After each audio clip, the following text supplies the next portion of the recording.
नमस्कार, welcome back. तो आज का हमारा जो टॉपिक रहेगा वो रहेगा नेशनलिज्म पे। लास्ट टाइम हमने जिस वीडियो में हमने ये देखा कि नेशनलिज्म जो है वो भारत में अभी क्रिएट हो रहा है, पर जो उसका बेस है वो अभी तक वाइडर नहीं हुआ, राइट। और नेशनलिज्म का बेस कैसे जनरेट होगा? वो होगा एक महान व्यक्ति के आने से, और वो थे हमारे महात्मा गांधी जी। ठीक है, जी लगा देते हैं। कई लोग फिर बाद में बोलते हैं कि जी नहीं लगाया आगे। चलो, तो देखो बिल्कुल फैक्चुअल इन्फॉर्मेशन के साथ, ठीक है, और साथ साथ में हल्का फुल्का सिनेरियो जो जैसे कि हम करते हैं, राइट। और जिनका भी पेपर आने वाला है पहले तो उनके लिए ऑल द बेस्ट, ध्यान से पेपर देगा, ठीक है, और अच्छे से जो है वो अपनी एक्यूरेसी पे काम करना, बढ़िया। तो ठीक है, महात्मा गांधी से रिलेटेड क्या क्या फैक्चुअल सवाल आ सकते हैं, कैसे आ सकते हैं, और क्या उन्होंने किया इंडिया में, और इंडिया में उनके आने से नेशनलिज्म जो है वो कैसे बढ़ता है वो हम देखें, राइट। तो पहले जो बात है हमारे पास वो है महात्मा गांधी की। तो महात्मा गांधी से संबंधित कुछ बिल्कुल फैक्चुअल सवाल और जवाब, ठीक है। पहला सवाल, महात्मा गांधी जी का जन्म कब हुआ था? सबको पता है, 2 अक्टूबर 1869, ठीक है, 2 अक्टूबर 1869। कहाँ हुआ था इनका जन्म? ये भी पता है, पोरबंदर में हुआ था। बिल्कुल, पोरबंदर कहाँ है? गुजरात में, ठीक है, राइट। इनके पिता का क्या नाम था? जी जल्दी जल्दी बताएं। इनके पिता का नाम था करमचंद, ठीक है। माता जी का नाम क्या था? माता जी का नाम था पुतलीबाई, ठीक है। साथ साथ में नोट डाउन कर लेंगे ताकि फटाफट आपका रिवीजन हो जाए। आफ्टर दैट महात्मा गांधी जी की पत्नी का क्या नाम था? कस्तूरबा गांधी, बिल्कुल, ठीक है। देन महात्मा गांधी जी के बेटे थे, कितने बेटे थे उनके? 4 बेटे थे। क्या क्या नाम था उनका? क्या क्या नाम था? हरीलाल, मणिलाल, ठीक है, रामदास और देवदास, ठीक है, चारों नाम लिख लिए। अब सवाल क्या आता है, इनकी मृत्यु कब हुई? ठीक है, महात्मा गांधी जी की जो मृत्यु है वो 30 जनवरी 1948 में, 30 जन 1948। क्लियर? चलो आगे बढ़ते हैं। जो भी इम्पॉर्टेंट सवाल है महात्मा गांधी से रिलेटेड वो क्या क्या पूछ सकते हैं। महात्मा गांधी जी का जो हाई स्कूल है, ठीक है, वो कहाँ से है? हाई स्कूल उनका कह सकते हो आप, कब हुआ, कब तक हुआ और कहाँ पे है? तो हाई स्कूल जो है उनका वो राजकोट में था, अल्फ्रेड हाई स्कूल, ठीक है। 1887 तक ये हाई स्कूल में रहे, मैट्रिक पास की इन्होंने, ठीक है। 1887 मैट्रिक पास कर ली, मैट्रिक तक रहे यहाँ पे, ठीक है। राजकोट में था,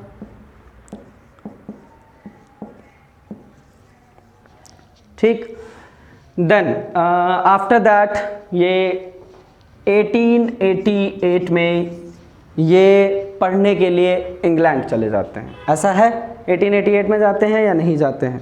जी हाँ, बिल्कुल, 1888 में ये इंग्लैंड जो है वकालत करने यानी कि बैरिस्टर की पढ़ाई के लिए ये चले गए आपके इंग्लैंड, राइट। इससे पहले थोड़ा टाइम जो है वो रामदास सामल दास कॉलेज में स्पेंड करते हैं। स्टार्टिंग का जो फेस है इनका 1888 का, और 1888 में ही ये वकालत करने इंग्लैंड चले जाते हैं, ठीक है। यहाँ से सवाल रह सकते हैं, ठीक है। एक सवाल जनरली ऐसे ही कि इनकी शादी जो है वो कब हुई थी? ये 13 साल की उम्र में हुई थी, कस्तूरबा बाई के साथ इनकी शादी। तो शादी का जो समय है वो है 1883 का, ठीक है। ये कुछ फैक्चुअल सवाल। इसके बाद क्या होता है, इंग्लैंड में इनका सिनेरियो जो है वो अलग रहता है। इंडिया में आने के बाद का सिनेरियो पे हम थोड़ा सा फोकस करेंगे, राइट। देखो, सत्याग्रह जो उन्होंने शुरू किया था प्रथम बार, तो वो अफ्रीका में ऑलरेडी कर चुके हैं, ठीक है। और किसके विरुद्ध कर चुके हैं? जो रेसिज्म है अफ्रीका में ब्रिटिशर्स द्वारा उसके खिलाफ। ठीक है, इंडिया में इनको ले आते हैं। ये हमने लास्ट वीडियो में भी देखा था कि इंडिया में कब आ गए हैं महात्मा गांधी। 9 जनवरी 1915 को महात्मा गांधी पूर्णतया जो है वो इंडिया में आ चुके हैं।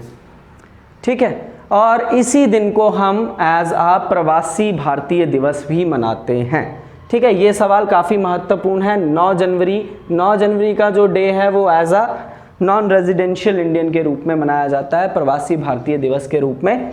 ठीक है, क्यों मनाया जाता है? क्योंकि इसी दिन महात्मा गांधी जो है दक्षिण अफ्रीका से हमेशा के लिए भारत आ गए। अब देखो भारत में वो क्या क्या ऑब्जर्व करते हैं, क्या क्या देखते हैं, और इससे जो है नेशनलिज्म कैसे ग्रो करेगा। राइट, देखो 9 जनवरी 1915 को आ गए, उसके बाद द सिनेरियो इंडिया में क्या बन रहा है ये हम देख चुके हैं पिछली वीडियो में। ठीक है, हमें पता है यहाँ पे वर्ल्ड वॉर चल रहा है। वर्ल्ड वॉर 1 का सिनेरियो क्या था? 1914 टू 1918। ठीक है, और वर्ल्ड वॉर की पूर्णतया समाप्ति यानी कि टोटल एंड कब हुआ था? 1919 में। ठीक है, और इस ट्रीटी के साथ हुआ था, यानी कि किस संधि के साथ हुआ था? ट्रीटी ऑफ वर्सलीज से। ठीक है, तो देखो ये वो समय है जब भारत में अंग्रेजों ने भारत में अपनी जो है डिमांड रखना शुरू की कि वर्ल्ड वॉर 1 चल रहा है, we need money and people. Right, तो उस समय पे कहीं ना कहीं कांग्रेस जो है वो इनके पक्ष में थी कि हाँ क्या पता अगर हम इन्हें सहायता दें, चाहे वो धन के रूप में है, चाहे वो आपके सैनिक के रूप में है, तो हो सकता है ये हमें छोड़ दे। अब ये गलत फहमी इंडिया के दिमाग में, इंडिया के लोगों के दिमाग में थी उस समय।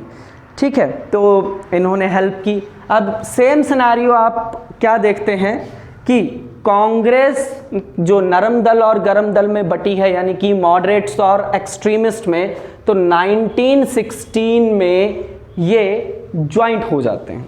राइट, 1916 में क्या हुआ? ये ज्वाइंट हो गए। और इसी समय पे, क्योंकि वर्ल्ड वॉर 1 में क्या होता है, ब्रिटिश जो है वो टर्की पे अटैक करते हैं। अब टर्की पे अटैक करते हैं, टर्की उस समय जो है वो खलीफा की पोस्ट पे था, तो जितने भी मुस्लिम थे वो अगेंस्ट थे। ठीक है, यहीं पे 1916 के सेशन में ही जो है वो मुस्लिम भी ज्वाइन कर लेते हैं इंडियंस को, सॉरी हिंदुओं को। ठीक है, तो यहाँ पे इस समझौते को बोला गया लखनऊ पैक्ट। ठीक है, लखनऊ समझौता 1916 में हुआ। अब देखो ये एक वाइडर बेस क्रिएट हो गया। वाइडर बेस, जिस वाइडर बेस की बात हम पिछली वीडियोस में कर रहे थे, वाइडर बेस पहले नहीं था। अब इस समय पे एक तो जो नरम दल हैं, गरम दल हैं, मॉडरेट और एक्सट्रीमिस्ट हैं, ये ज्वाइंट हो गए। साथ के साथ मुस्लिम्स भी जो हैं वो आईएनसी के साथ ज्वाइंट हो गए कि भैया हम मिलके लड़ें। महात्मा गांधी जी को आए हुए 1 साल हुआ, ये सारा सिनेरियो वो देख रहे हैं। ठीक है, समझ रहे हैं। और इनके जो पॉलिटिकल गुरु हैं, ये मैंने पहली वीडियोस में बोल बैठा हूँ कि इनके पॉलिटिकल गुरु कौन है? गोपाल कृष्ण गोखले जी। तो गोपाल कृष्ण गोखले जी की सलाह से ये अब देख रहे हैं कि इंडिया को लीड कैसे किया जाए, इंडिया में समस्याएं क्या क्या हैं। अब देखो जब तक एक लीडर को देश की समस्याओं का पता नहीं होगा तो उनका जो निवारण है वो भी पॉसिबल नहीं है। और ये ऑलरेडी अफ्रीका से जीत के आ रहे हैं सत्याग्रह, तो लोग इनको जानते हैं, जो पॉलिटिकली रिफॉर्म्ड हैं लोग, ठीक है, जो आईएनसी चला रहे हैं, ये जानते हैं कि हाँ।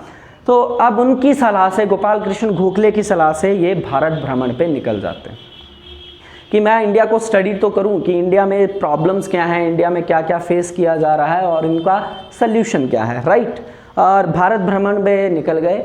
और जब ये भारत भ्रमण पे निकलते हैं उसी समय महात्मा गांधी जी अपने सत्याग्रह का ट्रायल भी करते हैं। ठीक है, तो सवाल जो मुख्यतः आपके पास रहेंगे वो यहीं से रहेंगे कि महात्मा गांधी जी ने फर्स्ट सत्याग्रह इंडिया में कब किया, कहाँ किया, क्या क्या किया। तो जो भ्रमण था उनका, तो भ्रमण कैसा कैसा रहा। जब वो इंडिया में घूम रहे थे इस समय, तो इन्होंने इंडिया में 3 जो हैं वो सत्याग्रह किए। अब कौन कौन से किए और कब कब किए, ये आपके काम की चीज़ है। राइट, तो जल्दी से इसको देख लेते हैं। ठीक है, पहला सत्याग्रह हमारे पास जो रहने वाला है वो 1917 का रहने वाला है। ठीक है, 1917, और 1917 में जो सत्याग्रह किया गया महात्मा गांधी द्वारा, ठीक है, और उसका नाम क्या है, चंपारण सत्याग्रह। क्या नाम है, चंपारण सत्याग्रह। पहली बात तो अगर इसकी डिटेल में जाना हो, सत्याग्रह, सत्याग्रह एक, ठीक है, क्या है, सत्याग्रह है मतलब सत्य का आग्रह। ठीक है, सत्य का आग्रह on the node of non violence, यानी कि अहिंसा का पालन करते हुए, ठीक है, सत्य का आगमन, आग्रह करना, मतलब जो चीज़ सच्ची है, जो हमारा हक है, उस हक की मांग करना। ठीक है, तो अहिंसावादी थे। ठीक है, ये इनकी आइडियोलॉजी थी। ठीक है, आइडियोलॉजी पे हम एक अलग से सेपरेट वीडियो बनाएंगे महात्मा गांधी जी के। फैक्चुअल इन्फॉर्मेशन के व्यू पॉइंट से आपको ये पता हो कि सत्याग्रह का मीनिंग क्या है और किस पे बेस्ड है। ये नॉन वायलेंस पे बेस्ड है, और नॉन वायलेंस के साथ साथ सत्य का आग्रह करना, सत्य की राह पे चलना।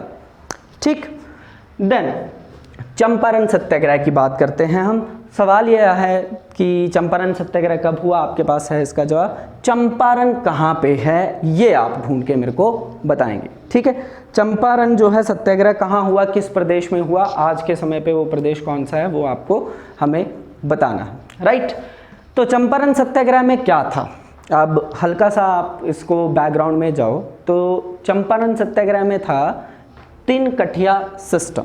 ठीक है, चंपारण सत्याग्रह में क्या था, किसके अगेंस्ट हुआ, ये 3 कठिया सिस्टम पे 3/20।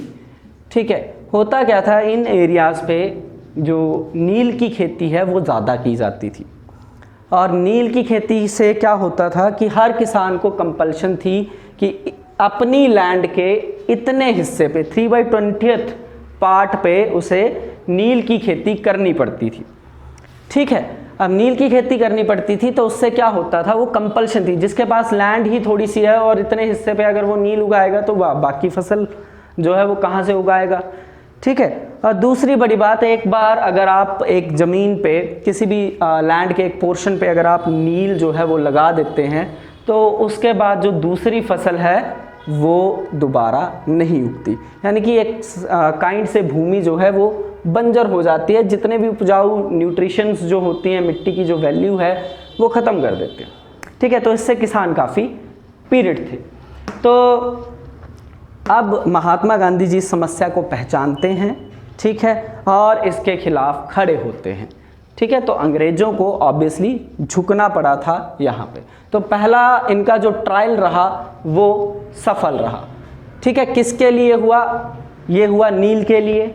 ठीक है, क्यों, कौन सा सिस्टम था इस सत्याग्रह में, 3 कठिया सिस्टम था, 3/20 लैंड। ठीक है, इस पे नील की खेती करनी थी। ठीक है, पर ये है कहाँ चंपारण, ये आपको जानना है कहाँ पे है, ये सवाल आपके लिए था। ठीक है, ये सिनेरियो रहा। देन आफ्टर दैट आपका 1918। ठीक है, 1918 में दूसरा जो है आंदोलन महात्मा गांधी जी करेंगे, और कौन सा आंदोलन है वो,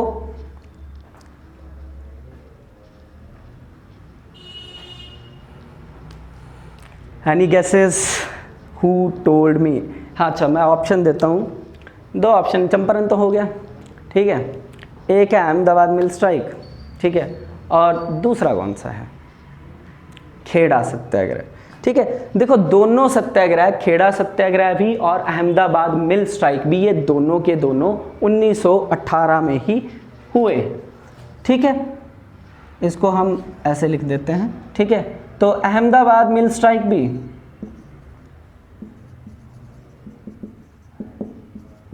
और आपकी खेड़ा सत्याग्रह। सवाल एक ये भी बन सकता है कि first Satyagraha of Mahatma Gandhi in India कौन सा है, तो आपका वो चंपारण सत्याग्रह होगा, ना कि इसका उत्तर आप नॉन कोऑपरेशन मूवमेंट को देंगे, यानी कि असहयोग आंदोलन।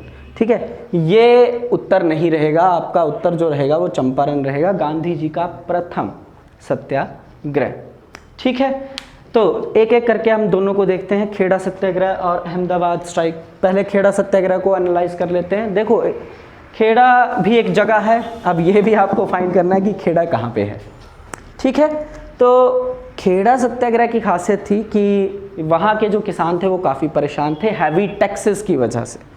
ठीक है, हैवी टैक्सेस की वजह से, और साथ ही वहाँ पे उस समय अकाल की सिचुएशन भी जो रही है, तो लोगों के पास वैसे ही अनाज नहीं है तो टैक्स कैसे देंगे। ठीक है, और इसके खिलाफ जो है महात्मा गांधी लोगों को इकट्ठा करके सत्याग्रह करते हैं। ठीक है, और क्या जवाब रहेगा आपका कि ये आंदोलन भी महात्मा गांधी का सफल रहा। किसानों के लिए था ये भी किसानों के लिए है। ठीक है, ये बात आप ध्यान में रखेंगे। ये दोनों आंदोलन जो हैं वो फार्मर्स के लिए, पीजेंट्स के लिए, किसानों के लिए किए गए। आफ्टर दैट हम बात करते हैं अहमदाबाद मिल स्ट्राइक की। समय 1918 का है। अहमदाबाद मिल स्ट्राइक ये लेबर्स के लिए था। ठीक है, ऑब्वियसली अगर मिल की बात की गई है तो ये लेबर्स के लिए था, राइट। तो जितने भी अहमदाबाद की एक मिल, कारखाना, एक फैक्ट्री है जहाँ पे लोगों को वेतन और बोनस जो है वो नहीं दिया जा रहा था, तो इसके लिए महात्मा गांधी जी जो हैं वो खड़े होते हैं। और ये सवाल काफ़ी महत्वपूर्ण है, इसे आप अच्छे से नोट कर लें कि अहमदाबाद मिल स्ट्राइक ही फर्स्ट हंगर स्ट्राइक थी महात्मा गांधी की इंडिया में। फर्स्ट हंगर स्ट्राइक, ठीक है, पहली भूख हड़ताल महात्मा गांधी जी की इंडिया में ये अहमदाबाद मिल स्ट्राइक थी। यहाँ पे लोग भूख हड़ताल पे बैठ गए थे। हालांकि डिमांड जो है वो ज़्यादा की थी 50% के करीब करीब, बट जो सरकार है वो झुकती है 35% पे, तो 35% जो है वो इनको बेनिफिट मिला। इस पे डिबेट भी है, कुछ लोग कहते हैं कि महात्मा गांधी जी को 50 का 50 ले लेना चाहिए था या नहीं। तो देखो, उनका जो ओपिनियन है उनका ये है कि जो सरकार झुक ही नहीं रही है, ठीक है, जो आपको 1% भी नहीं दे रही है, एटलीस्ट वो 30% देने के लिए तैयार तो हुई।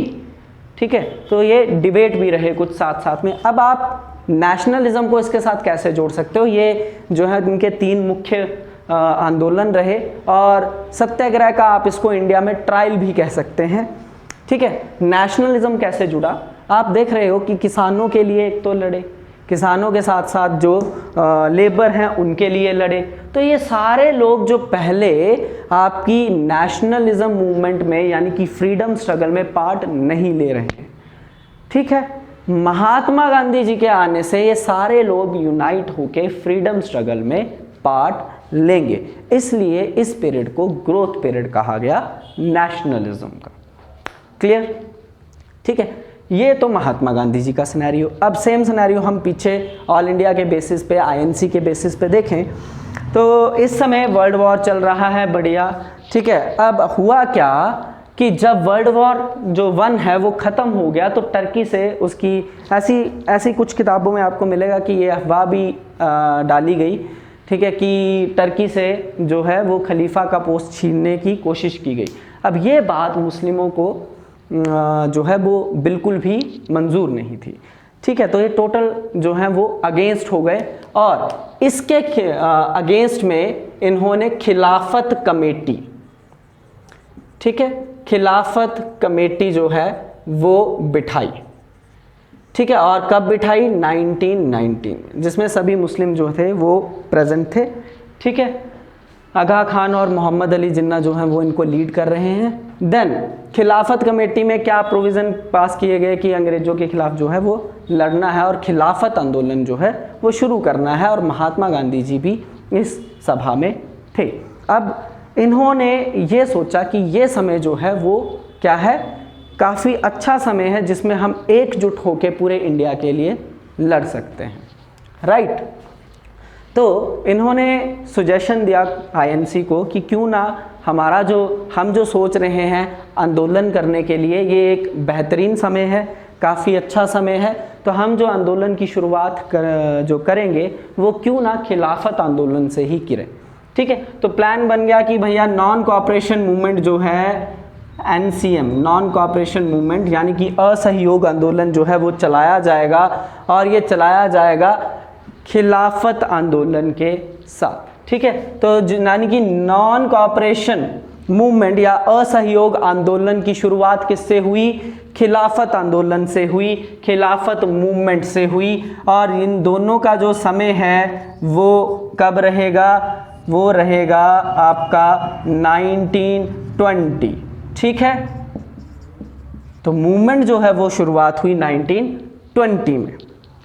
ठीक, तो महात्मा गांधी जी ने बड़े पैमाने पे ऑल इंडिया लेवल पे जो है NCM यानी कि नॉन कोऑपरेशन मूवमेंट जो है वो शुरू कर दिया, और इसी में खिलाफत मूवमेंट जो है वो शुरू हुई।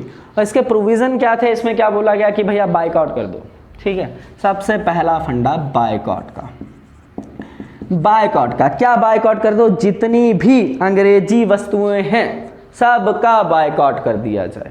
अब देखो, बाइकआउट में नॉन कोऑपरेशन भी जस्टिफाई होता है। नॉन कोऑपरेशन का मतलब है कि भैया अंग्रेजों को किसी भी प्रकार का सहयोग ना दिया जाए।